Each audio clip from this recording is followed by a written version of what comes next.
Remember, like, back when Avengers Endgame came out? Mm-hmm. It really felt like everyone was talking about it. It was an event.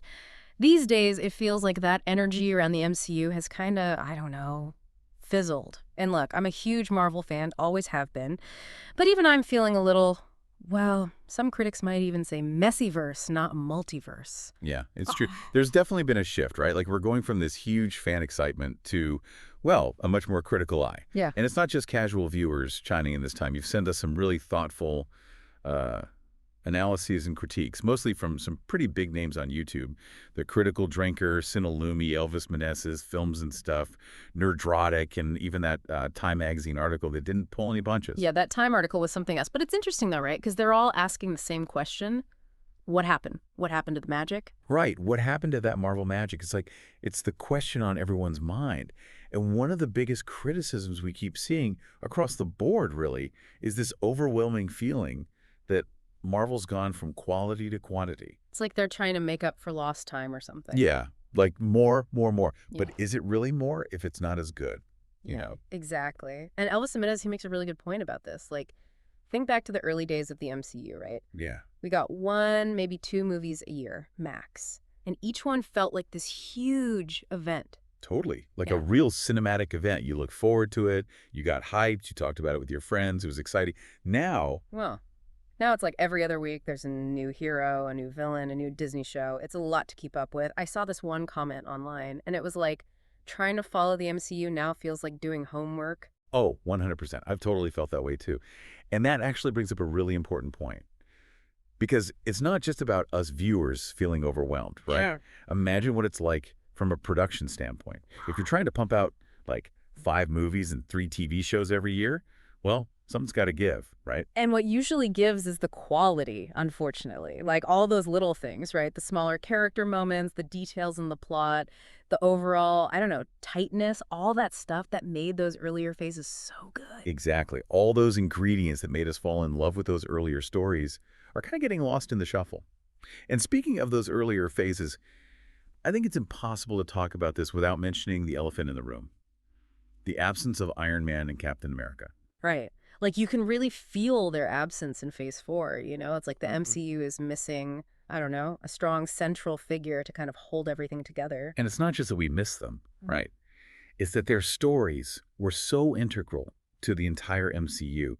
Their journeys, their struggles, their flaws, their development, those were the threads that tied everything together. It made us care. Yeah. We were invested in their humanity, not just their powers. And it's like, it wasn't just them, right? Their individual stories. Sinolumi makes this great point about the overall narrative. Like, remember how the entire Infinity Saga had this looming threat?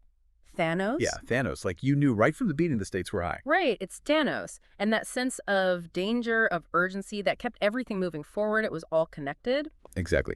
Thanos was like the, what's the word, the anchor, the thing that gave those earlier phases that real weight.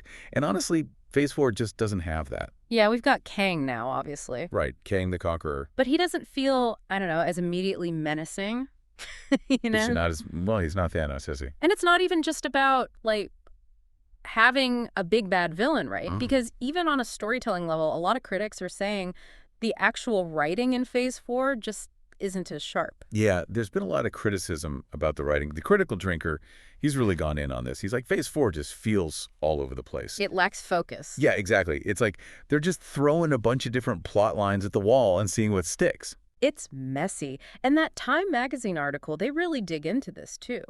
They're talking about the plots being overly complicated, especially with the whole multiverse thing and all the time travel shenanigans. Oh, tell me about it. Don't even get me started on the TVA and the sacred timeline. Right. It's like even for diehard fans who've seen everything, it's hard to keep up. Like, I'm still not even sure I fully understand what happened in Loki. And that's the problem, right? It's like they're so busy trying to be clever and complicated that they're forgetting the basics. Like characters. Exactly. Those quiet, character-driven moments that made us connect with these heroes in the first place, they're just gone. It's all just CGI explosions and universe-ending threats. Where's the heart? Right. Like, we need a reason to care.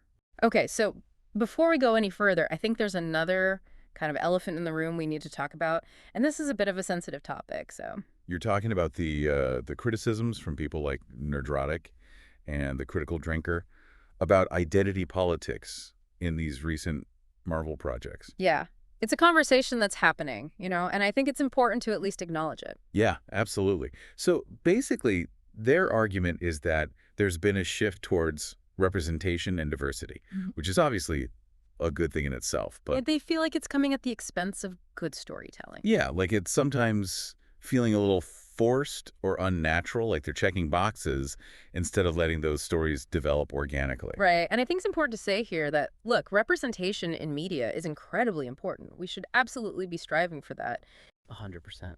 But I can also see where these criticisms are coming from. It's a tricky balance to strike. You want to see yourself reflected in the stories you love, but it has to feel authentic. Exactly. Nobody wants to feel like they're being preached to or pandered to. It has to come from a genuine place. So the question is, where do we go from here?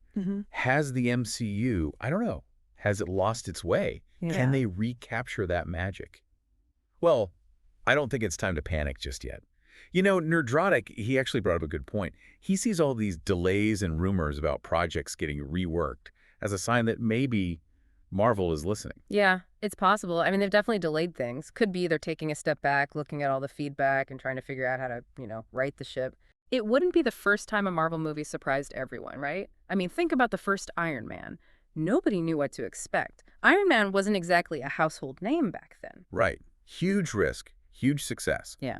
So it's not like Marvel shies away from a challenge. Yeah. And let's not forget, there have been some genuinely good moments in Phase 4, too. Spider-Man, No Way Home, for example. That was just pure fan service in the best way possible. Totally. And people are hyped for Deadpool 3. It's like everyone's hoping for that classic Deadpool humor to shake things up a bit. So what's the verdict then? Can the MCU bounce back? That's the big question, isn't it? I think, if anything, it's clear they can't keep relying on the same formula. They have to recapture that, I don't know, that sense of wonder that made those early movies so special. Like, remember why we fell in love with these characters in the first place? Exactly. And for me, it always comes back to the human element, the heart of the story. That's what makes these characters relatable, even when they're, superpowered beings saving the universe. It's about the emotional core. So, to everyone listening, here's something to think about. Imagine you're Kevin Feige for a moment. What's your next move? How do you steer the MCU back on course? Do you hit the reset button? Go all in on the multiverse? Or is there a different path entirely? Plenty to think about. Thanks for joining us for this deep dive into the MCU's Phase 4.